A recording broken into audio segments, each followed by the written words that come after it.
Chers amis, bonjour et bienvenue. Aujourd'hui, début de cette semaine, sur les ondes de Radio Arc-en-Ciel, et nous fêtons Saint Jean des Dieux, et c'est aujourd'hui la journée internationale de la femme.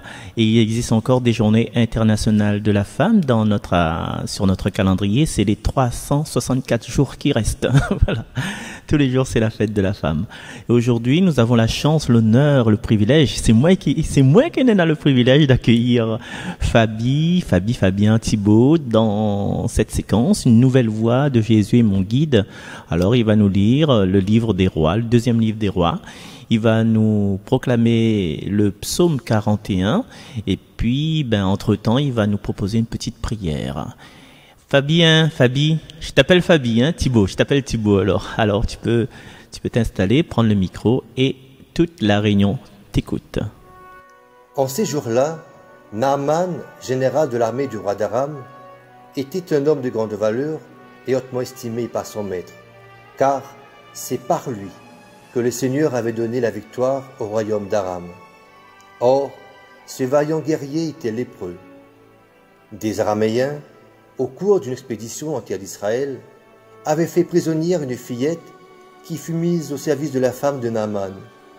Elle dit à sa maîtresse, « Ah, si mon maître s'adressait au prophète qui est à Samarie, celui-ci le délivrerait de sa lèpre. » Naaman alla auprès du roi et lui dit, « Voilà ce que la jeune fille d'Israël a déclaré. » Le roi d'Aram lui répondit, « Va, mets-toi en route.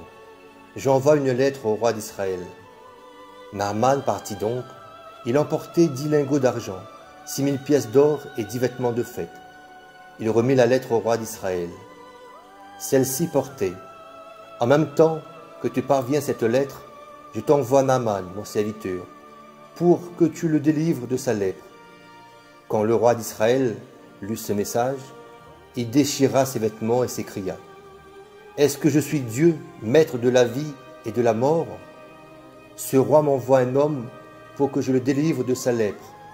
Vous le voyez bien, c'est une provocation. » Quand Élisée, l'homme de Dieu, apprit que le roi d'Israël avait déchiré ses vêtements, il lui fit dire, « Pourquoi as-tu déchiré tes vêtements? Que cet homme vienne à moi et il saura qu'il y a un prophète en Israël. » Naaman arriva avec ses chevaux et son char et s'arrêta à la porte de la maison d'Élisée. Élisée envoya un messager lui dire, « Va te baigner cette fois dans le Jourdain, et ta chair reviendrait. Net, tu seras purifié. » Naaman se mit en colère et s'éloigna en disant, « Je m'étais dit, sûrement il va sortir et se tenir debout pour invoquer le nom du Seigneur son Dieu. Puis il agitera sa main au-dessus de l'endroit malade et guérira ma lèpre. Est-ce que les fleuves de Damas, l'Abana et le Parpar ne valent pas mieux que toutes les eaux d'Israël? Si je m'y baignais, est-ce que je ne serais pas purifié? » Il tourna bride et partit en colère. Mais ses serviteurs s'approchèrent pour lui dire, « Père, si le prophète t'avait ordonné quelque chose de difficile, tu l'aurais fait, n'est-ce pas? Combien plus lorsqu'il te dit, « Baigne-toi et tu seras purifié. » Il descendit jusqu'au Jourdain et s'y plongea 7 fois pour obéir à la parole de l'homme de Dieu. Alors, sa chair redevint semblable à celle d'un petit enfant. Il était purifié. Il retourna chez l'homme de Dieu avec toute son escorte. Il entra, se présenta devant lui et déclara, « Désormais je le sais, et il n'y a pas d'autre Dieu sur toute la terre que celui d'Israël. » Parole du Seigneur. Nous rendons grâce à Dieu. Merci Thibault, merci. On se revoit dans quelques instants et moi, le temps de vous dire quelques petits mots, un petit mot rapide, hyper rapide, mais j'espère, sur ce passage-là, sur ce passage du deuxième livre des rois. Et en fait, la lecture là, il commence au moment où ça, le général, il plonge Ali dans l'eau du Jourdain. C'est parce que le prophète Élisée l'a dit à ça. Mais il manque à nous le début de l'histoire. Mais raconte à ça, si tu veux. Hein? Vous êtes d'accord? Mais raconte à ça, vite fait, bien fait. Alors, Naaman, c'est un gars très important. C'est un soldat, mais en fin de compte, il est un général. Alors, vous êtes là fait là, mais tu connais, le général, c'est Satnena les étoiles, là, hein.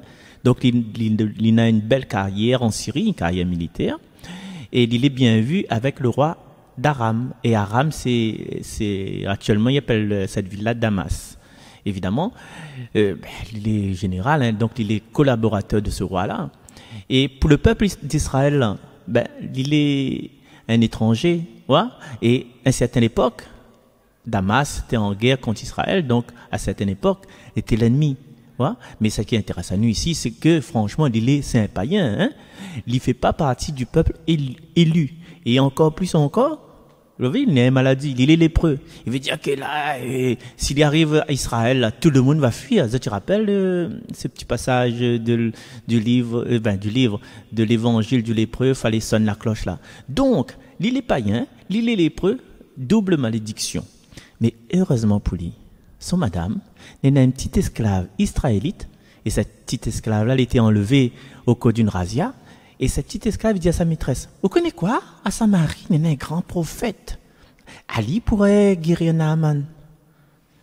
Alors, dans un cas pareil, là, nous les prête à tout, hein, et puis la nouvelle, il circule vite. L'esclave, il dit à sa maîtresse, la maîtresse, il dit à son mari, et son mari, il dit au roi. Le prophète de Samarie, il guérit moins.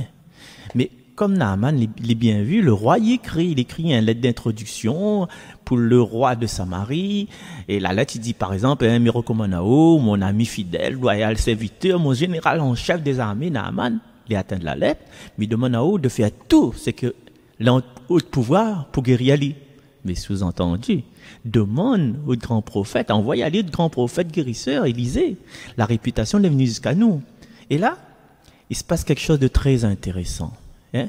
Et c'est souvent comme ça, quand nous ignorons que nous avons des trésors à nous porter, quand nous ignorons aussi que nous-mêmes, hein, chut, nous l'est un trésor. Et le roi d'Israël reçoit la lettre, et il vient pas lui du tout l'idée que le petit prophète Élisée est capable de guérir quoi que ce soit, qui que ce soit. Et du coup, il panique. Hein? Il n'imagine pas le pouvoir, entre guillemets, du prophète. Du coup, ça t'est comme nous-mêmes. Que ça le roi là, il veut là, que ça le roi de Syrie veut. Comment il veut que moi il fait des miracles? On dirait que c'est un prétexte pour faire la guerre, ça, quoi il se passe là? Et heureusement, en Israël, le bouche à oreille existe aussi. Élisée, il apprend l'histoire, et Lisa dit le roi, Nawa, que ça Nawa, hein? Dis Naaman de présenter à lui mon cas.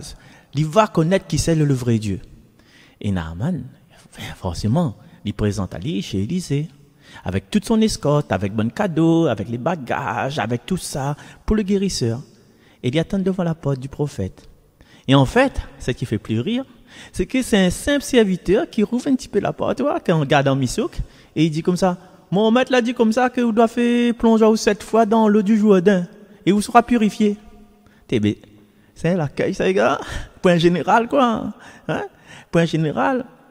Et simplement, il demande à lui à quoi il rime de plonger en moi dans l'eau du Jourdain. Ben, m'a fait un grand voyage. Avec tout le monde, bon, l'escorte, m'a préparé ça, m'a demandé un tel.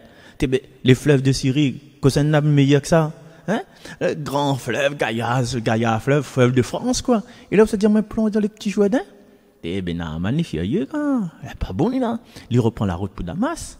Mais heureusement, il est bien entouré. Ce bon serviteur dit comme ça. T'es attends que le prophète te demande un affaire extraordinaire, pas de guérir. Ouais? On aurait fait si t'es dans moi un tas d'affaires pour faire un tas de papier pour remplir. Mais là, il demande une affaire simple. Qu'est-ce qu'on fait de plus? Ouais? Et là, au passage, nous voyons que le bon serviteur n'a quelque chose de bon. Nous voyons que les bons petits ouvriers qui travaillent au collège n'a quelque chose de bon en eux, tu vois? Entre parenthèses. Ouais? Et la Bible, souvent, il montre que, voilà, fais confiance aux bonnes plus petits, fais confiance à l'ombre. Et dans le cas présent, Naaman écoute aux autres. Et c'est là qu'il commence la lecture d'aujourd'hui. Donc, Naaman, il redevient comme n'importe qui ça, il obéit tout simplement à un ordre très simple. Il plonge à 17 fois dans le Jourdain. Et, comme on connaît, il est guéri. Et ça, c'est simple à nous Dieu, aux yeux des serviteurs. Mais pour le général de l'armée étrangère, c'est une obéissance. Les simples, oui, mais seulement, voilà, il fait monter un peu. Mais seulement, il est guéri, il n'est pas ingrat, il retourne chez Élisée. Et il dit à Élisée 2 affaires. Je le sais désormais, il n'y a pas d'autre Dieu sur la terre que celui d'Israël. Et un peu plus tard, il va dire, quand il sera dans son pays, c'est à ce Dieu-là qu'il va offrir des sacrifices. Soit dit en passant, la personne qui a écrit ce passage, il profite pour donner une petite leçon à ses compatriotes israéliens. Et une affaire comme on peut dire, les autres bénéficient de siècle en siècle de la protection d'un Dieu unique. Eh bien, dis à eux que les bontés de ce bon Dieu-là, les aussi pour les étrangers. Voilà.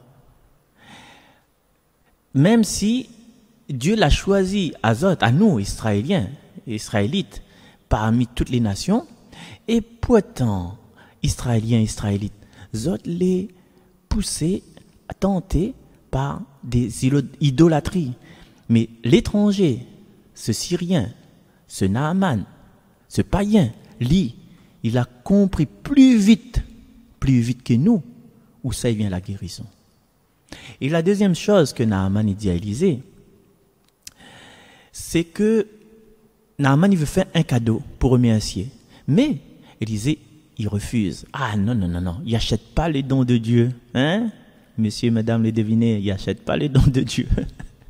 Alors, décidément, Naaman, il s'est de surprise en surprise. La première fois qu'il présente à chez Élisée, il avait tout prévu. Ouais? Élisée, ça reçoit Ali, ça guérit Ali, en échange, ça donne les plus beaux cadeaux dignes de son rang. Ouais? Et puis, voilà, un mail la vlotte, et nous les quitte, nous continue la route. Mais, comme tout le temps, comme souvent, rien ne se passe comme prévu. Et cela les inspire à nous 3 remarques. Premièrement, Naaman n'a même pas rencontré le prophète. Ouais? Parce que ce n'est pas le prophète qui guérit, c'est Dieu. Deuxièmement, Naaman, deuxièmement, il n'a pas eu là, devant Naaman, justement, un geste spectaculaire, un geste magique, des rituels, des cabris coupes, des bœufs coupes, des boucanages l'encens. Non. C'est une affaire simple, une affaire banale. Que tout le monde y fait en ce temps-là, c'est plonger dans le fleuve, c'est d'aller baigner dans le bassin. Alors, mais c'est que dans ce geste banal-là, Naaman a fait ça par obéissance. Et il a rencontré la puissance de Dieu. La puissance de Dieu ne demande pas à nous de faire des choses extraordinaires, il demande à nous seulement, oui Morissette, oui c'est ça, notre confiance. Et troisièmement, la pointe cadeau pour remercier. La seule manière de remercier, de manifester à Dieu notre reconnaissance, c'est de reconnaître que tout vient de lui, tout vient de toi, ô Père très bon, nous t'offrons les merveilles de ton amour, tout vient de toi. Et quant au prophète, le serviteur de Dieu, il ne demande pas rien pour lui. C'est ce que Jésus va dire plus tard. Vous avez reçu gratuitement, donné gratuitement. Et là-dessus, nous peut rajouter une petite affaire, vite fait, parce que ça c'est la version YouTube. Ça. Alors, nous peut rajouter le rôle des serviteurs. Ouais. Il veut dire que, comme dans la fable de La Fontaine, on a toujours besoin d'un plus petit que soi. Et sans le serviteur, la petite esclave d'abord, les conseillers, jamais Naaman n'aura été guéri.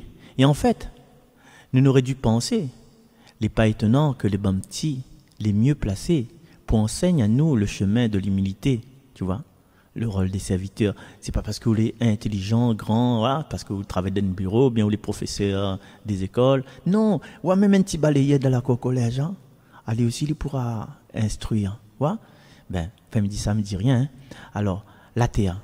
Permets, alors la terre, à un moment donné, Naaman, il dit, permets que ton serviteur emporte de la terre de ce pays, autant que 2 mulets peuvent en transporter.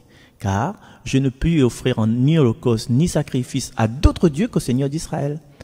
Et à cette époque-là, l'époque du prophète Élisée, l'incroyance était largement répandue chez toutes les bonnes peuples voisins d'Israël que les divinités règnent sur les territoires.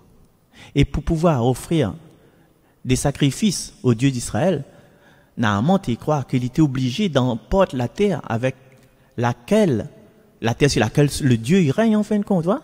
Ben, c'est juste pour un petit affaire historique. Et en Israël, au contraire, on expérimente déjà depuis plusieurs siècles que Dieu y accompagne son peuple. Si toutes les bonnes chemins, pas obligé à avoir la terre, pas obligé à rentrer à l'église pour prier le Seigneur, comme il dit, et va déplacer certains. Nous pouvons prier Dieu dans le chemin, dans le carrocan, dans le vaisselle, dans le bus, dans le taxi, dans la toilette même, mon enfant. Dieu n'est pas à tous les. Ben, voilà. C'est juste ça. À l'été, il n'a pas le temps. Ah bon, nous écoutons un petit coup Fabien, Fabi, Thibaut, dans ce que lui propose à nous par rapport à la prière en fonction de Naaman.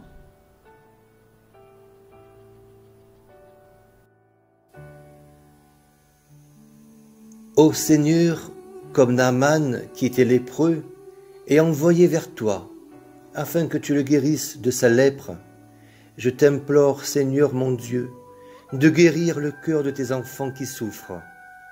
Verse sur eux en abondance l'eau de ta source de vie éternelle, afin qu'ils puissent eux aussi témoigner de ton amour.